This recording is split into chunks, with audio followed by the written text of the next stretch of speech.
Welcome to the Dental Breakdown Show with Christian White. Mr. White is the CEO of White & Associates Practice Consulting. Better business, better dentistry.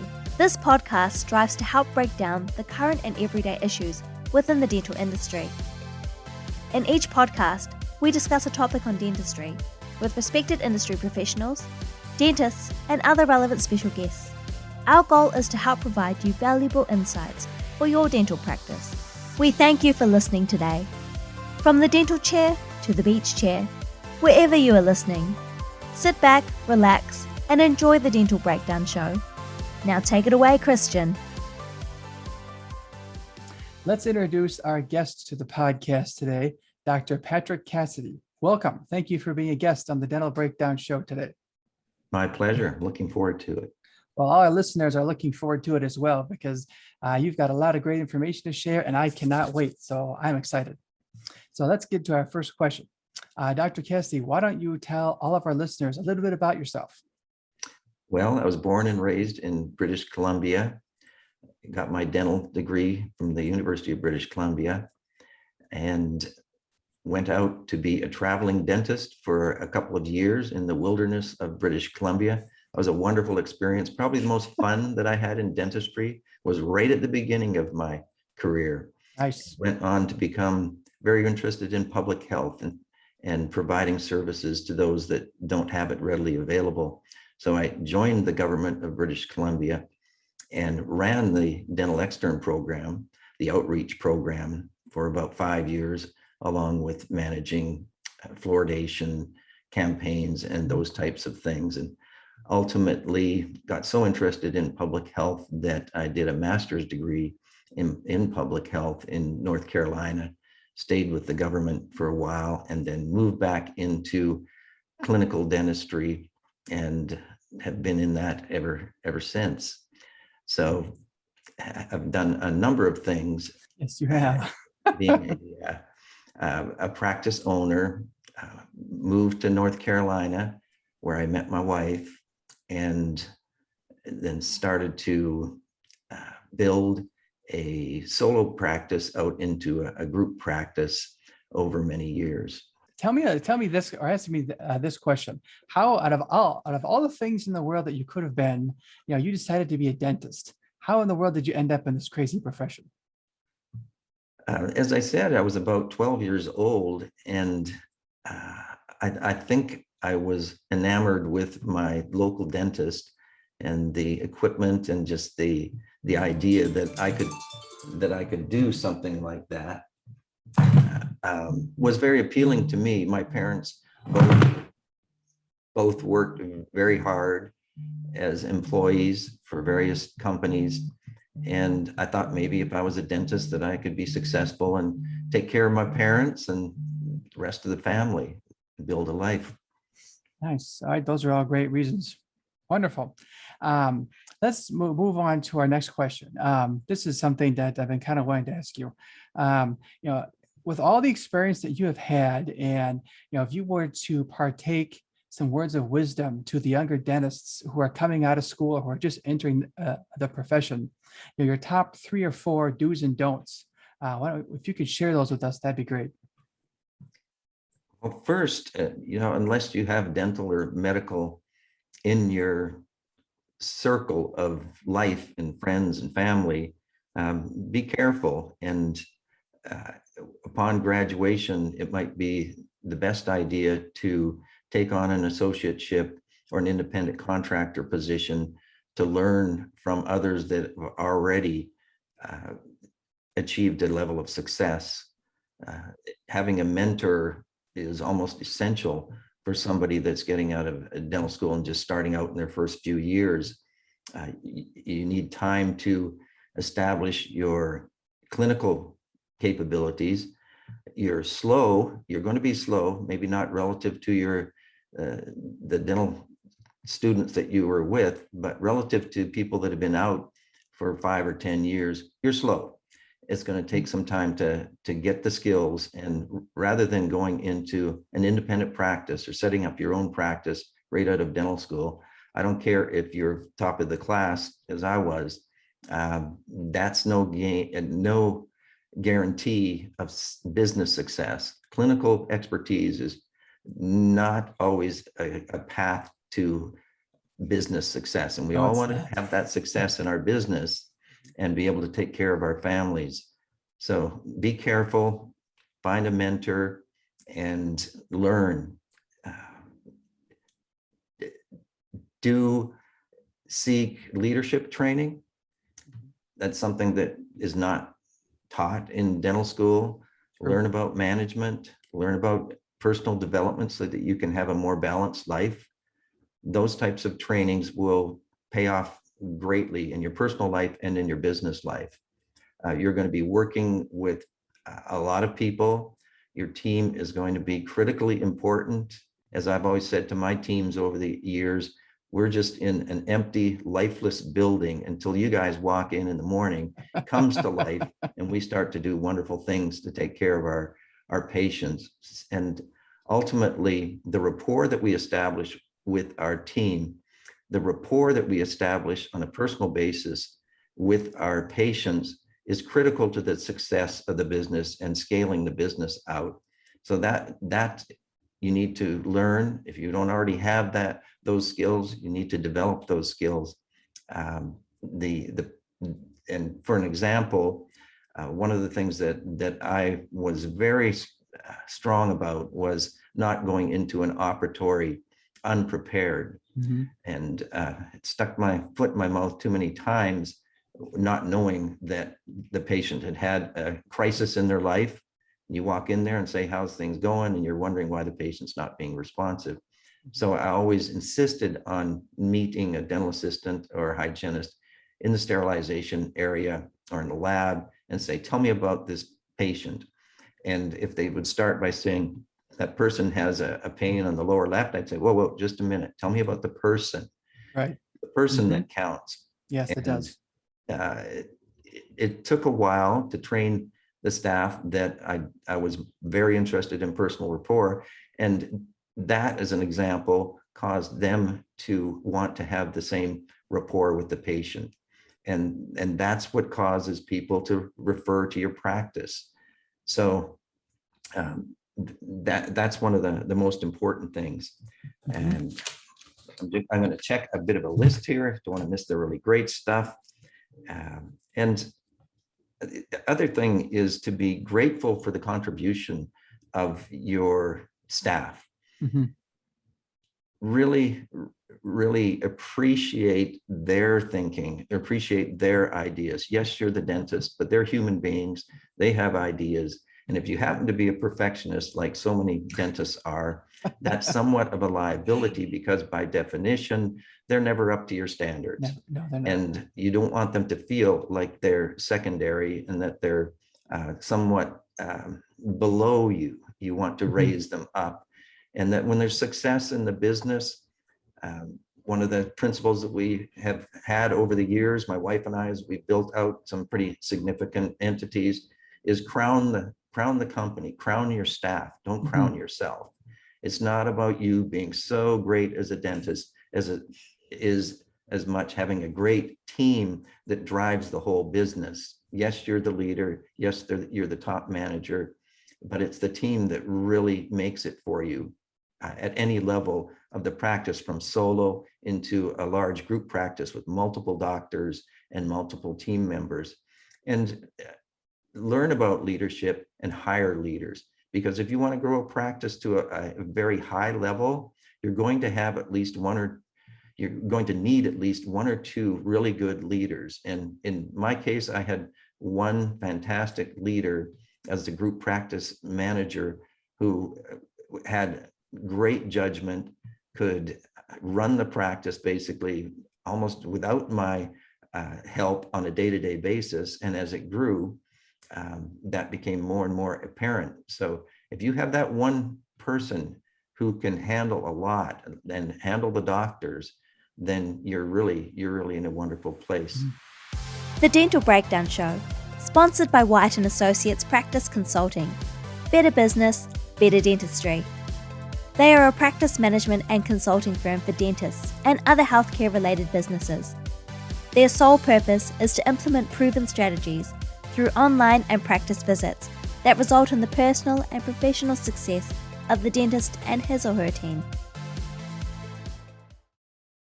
Hi, I'm Dr. Pat Cassidy, CEO of Net32. Net32 was inspired by tremendous product pricing differences for the exact same dental products. Net32 leverages this discrepancy by partnering with dental manufacturers and distributors, providing over 90,000 product choices in the Net32 marketplace, where competition drives down pricing drastically, collectively saving dental customers over 40% on their supplies. Approximately 200 new practices start buying at net32.com every week, joining over 45,000 dental professionals who have come before them. Join them and save at www.net32.com. Learn about clinical dentistry, learn about leadership. And I mentioned that a bit. It doesn't matter if you're new to dentistry or you're in it for 20 years. You should be learning more about leadership, becoming a better leader. A servant leader is one of the bywords now, where you're just there to help them to do their best, to do what they are best at, and to support that. And we can be fairly critical as dentists of our team members, especially if we're leaning towards the perfectionist. And you'll see a lot of perfectionists in solo practices, and you'll also see turnover in those practices. Yes, you do. So unless you're a savant, a clinical savant, and you can do the things that all these fantastic leaders out there saying, just follow me and you'll be incredibly successful in particular areas, be careful about that. Dentistry is hard. Dentistry is difficult. And solo is the most difficult, in my strong opinion. Group is much more comfortable. You have the camaraderie and the professional support of your colleagues. And if you're growing a group practice, you want to pick dentists that have specific areas. We had a dentist that was into endo. We have another dentist that's into crown and bridge, et cetera, et cetera. Make those complementary. So personal development as well. Personal development, say, for my family, it was like Tony Robbins and those types of experiences where it helps to keep you grounded and not struggling and in your personal lives, and having a better balance. So those types of things are important. I didn't realize that until later in my career, but that's made one of the biggest changes for me in a positive way. Those are boy, we could stop the podcast right now and go home. I mean, that was just wonderful.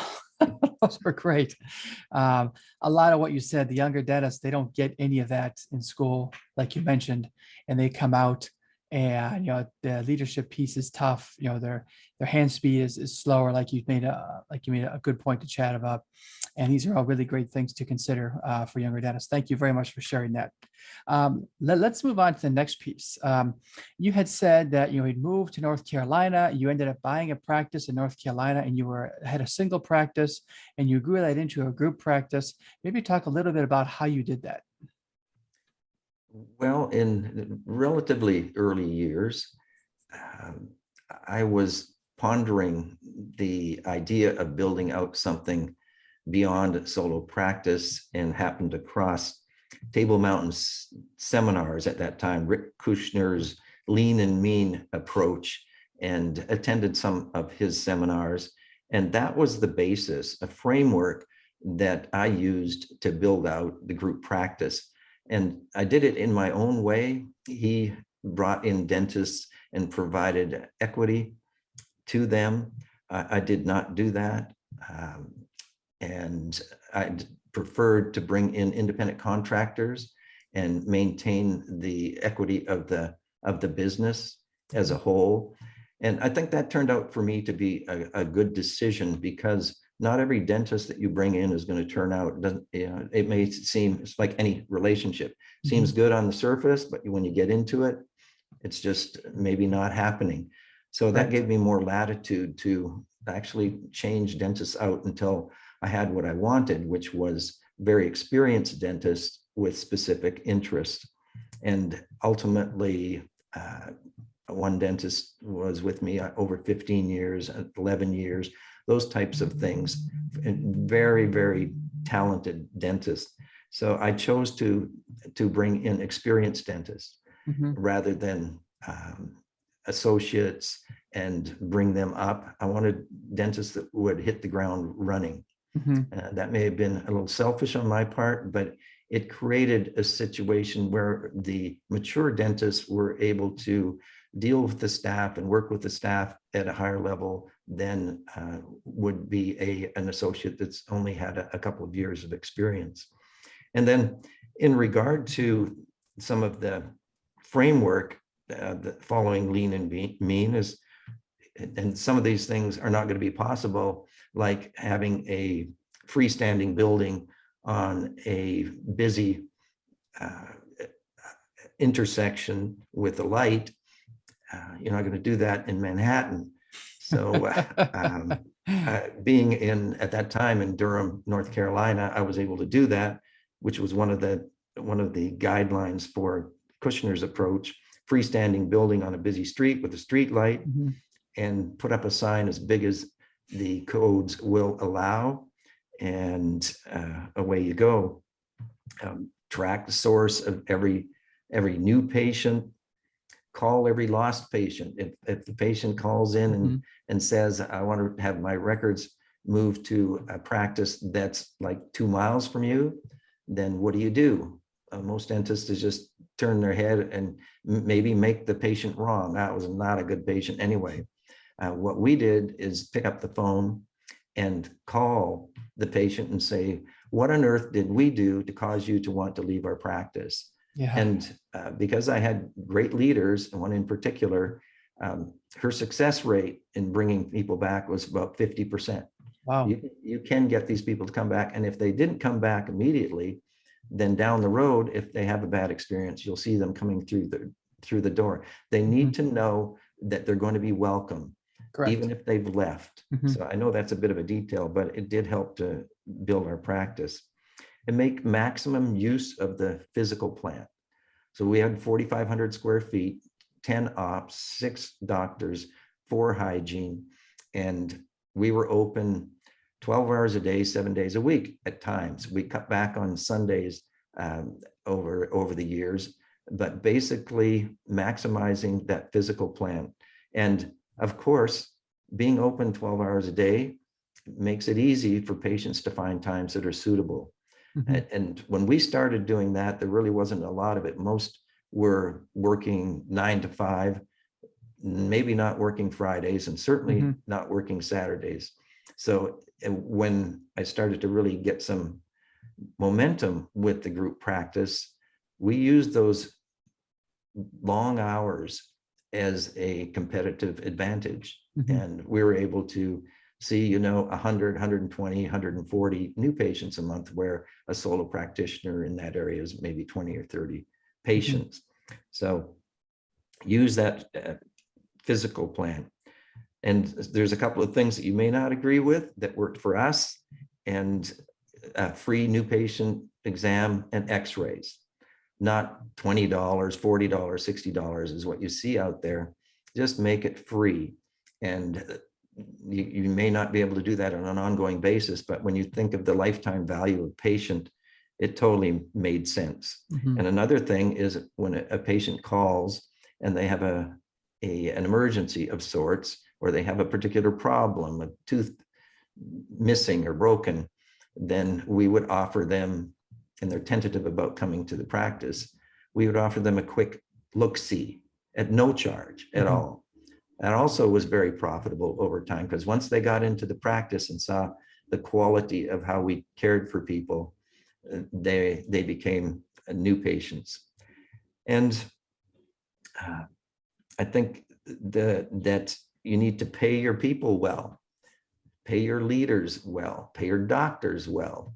And my philosophy was that I don't want my doctors to even think about going anywhere else.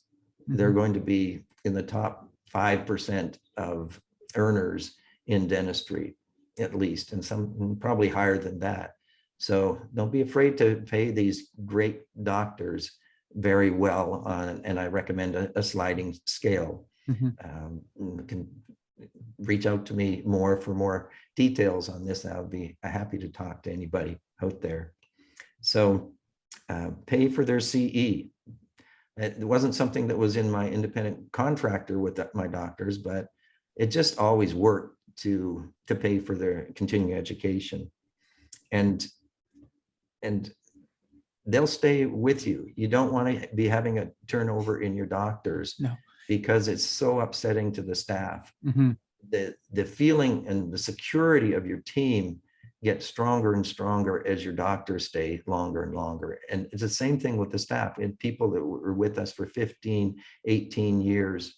And you know, I'm really proud of that would feel comfortable enough to stay with me. We had weekly staff meetings.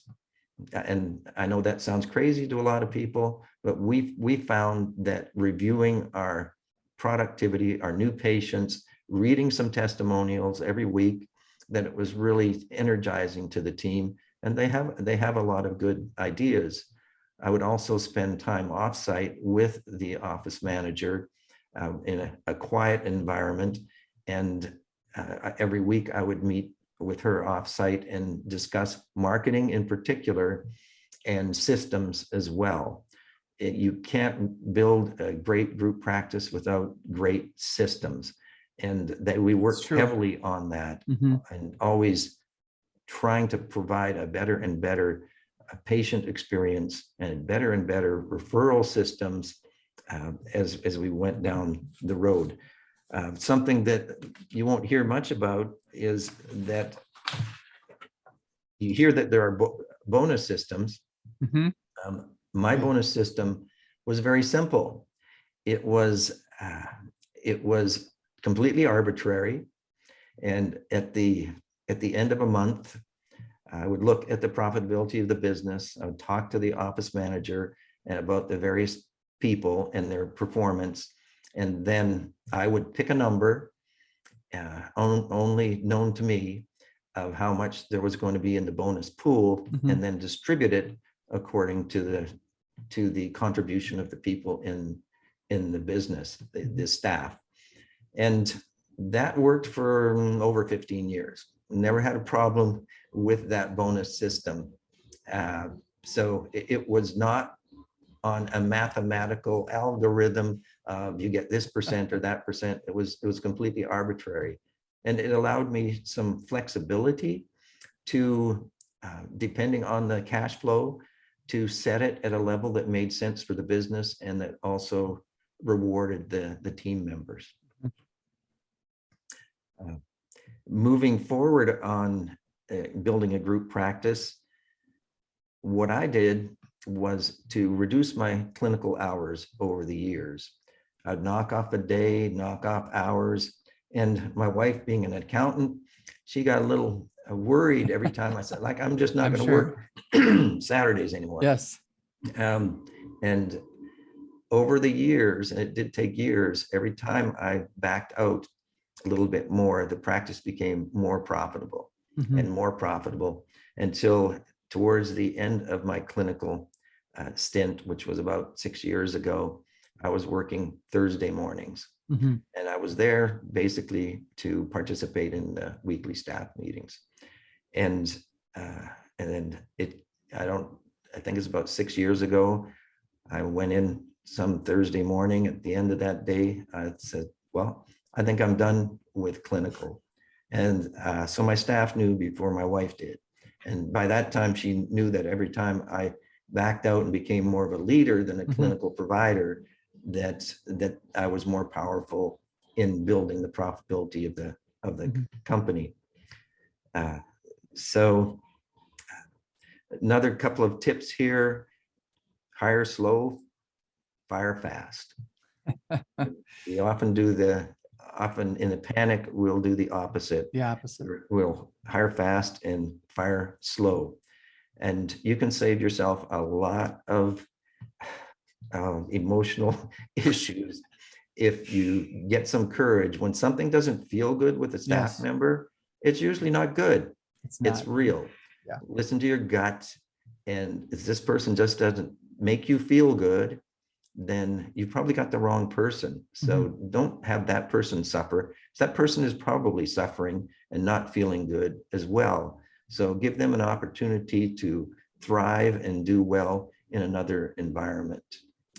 That's hard to do. It was really hard for me to fire people Yeah. in the early years, but I got better at it, let's say.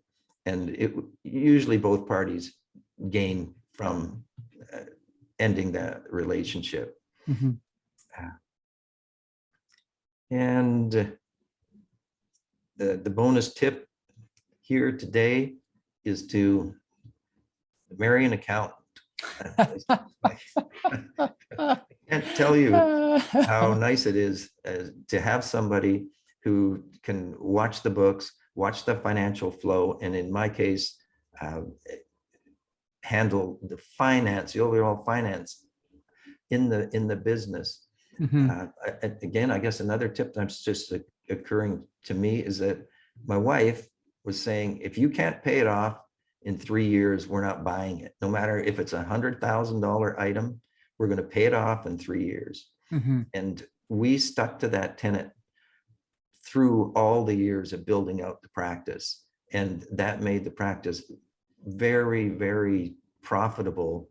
And I mean, think about computer hardware. Yeah. You're going to be having to change it out in 4 or 5 years, and you get a 10-year loan or 8-year loan. Now you get loans upon loans, and I hate debt. My wife hates debt. So we tried to keep the business very profitable with very little debt. So be careful about that, because that can take you out as a business if you let debt get out of hand. Sure can. The Dental Breakdown Show, sponsored by White & Associates Practice Consulting. Better business, better dentistry. They are a practice management and consulting firm for dentists and other healthcare-related businesses. Their sole purpose is to implement proven strategies through online and practice visits that result in the personal and professional success of the dentist and his or her team. Hi, I'm Dr. Pat Cassidy, CEO of Net32. Net32 was inspired by tremendous product pricing differences for the exact same dental products. Net32 leverages this discrepancy by partnering with dental manufacturers and distributors, providing over 90,000 product choices in the Net32 marketplace, where competition drives down pricing drastically, collectively saving dental customers over 40% on their supplies. Approximately 200 new practices start buying at net32.com every week, joining over 45,000 dental professionals who have come before them. Join them and save at www.net32.com. Dr. Cassidy, that was all great information that you shared. Thank you for sharing all that. Our listeners are going to really benefit from that. Let's move on to another completely different piece. So you, with your practice, got to a point where you made the decision to move on and sell your practice to corporate dentistry. How did you go about doing that? And what was the tipping point for you to make that decision? Well, there were a number of factors in the fall of 2020 that were at play. A couple of them that were really important to me was I felt like that I had maximized the business to a level where it would be challenging for me to build it out and make it even more profitable. And every year we had increased profitability. And I felt like it was maybe going to start to flatten out. And of course, you don't want to sell your practice on the downswing, which is what a lot of dentists do. They wait until maybe, unfortunately, they physically can't do what they could do before, and the productivity starts to drop, and the interest may drop, and I guess financial needs, they keep driving on. But selling any business on the downswing is never going to get you the top dollar. So that was one thing. I felt like that I had maximized it about as much as I could. I also felt like I had achieved what I wanted to achieve, was to build a top 1% group practice in the country. And there's not a lot more that I could have achieved there. And then, of course, the other company, the larger company, and Net 32 was growing extremely rapidly. Mm-hmm. And we're hiring people and just trying to keep up with the growth. So being CEO of that company and the owner of the group practice was getting to be a bit much. Mm-hmm. So making that change and selling the business seemed to make sense. And another factor was simply that I was concerned about capital gains and the likelihood that if there was a change in government in 2021, that capital gains would, without a doubt, go up. So that was attractive. And I think that that's turning out just fine, actually, because capital gains is going up. It is going up. And, capital gains tax was 21%. Yes. And now that's looking pretty good. So nobody knows what's going to happen, but I think there were enough factors at play that it just made sense. And I almost screwed that up because I made that decision very late in the process. It was like September, October. And I'm like, okay, I want to sell the business. I don't have that much time. Fortunately, we already had a relationship with an M&A firm, mergers and acquisitions. So we were able to get up and running very quickly. But that's another story. But those are the main reasons, that the pressures of leadership for a fast-growing company in Net 32, popping off what I thought was my capability to grow the practice even any further. Those types of things caused me to decide to sell the practice, and that's another story. Yes, it is. One quick question for you. How did you know that you had maximized the full profitability potential of the practice? Did you just kind of wake up one morning and just feel that? I'm being funny. Okay. Were you looking at some numbers? Maybe talk real quick about that. The numbers were still really favorable, and over the years, the profitability of that business was magnificent and growing, but it was growing at a lower rate. And I felt that if, for my family and for our lives going forward, and my children, that selling the business at that point in time, it made sense for the big picture of my life and my family life. And I think it was topped off at a beautiful point in time. And it was a great process. And we did close the deal before the end of the year. Okay. Dr. Cassidy, thank you so much for being a guest on the Dental Breakdown Show today. The information that you've shared has been phenomenal. Thank you very much. It's been my pleasure, truly. If our listeners want to learn more about you, or if they have questions about some of the things you do with your practice, where can they go to get more information?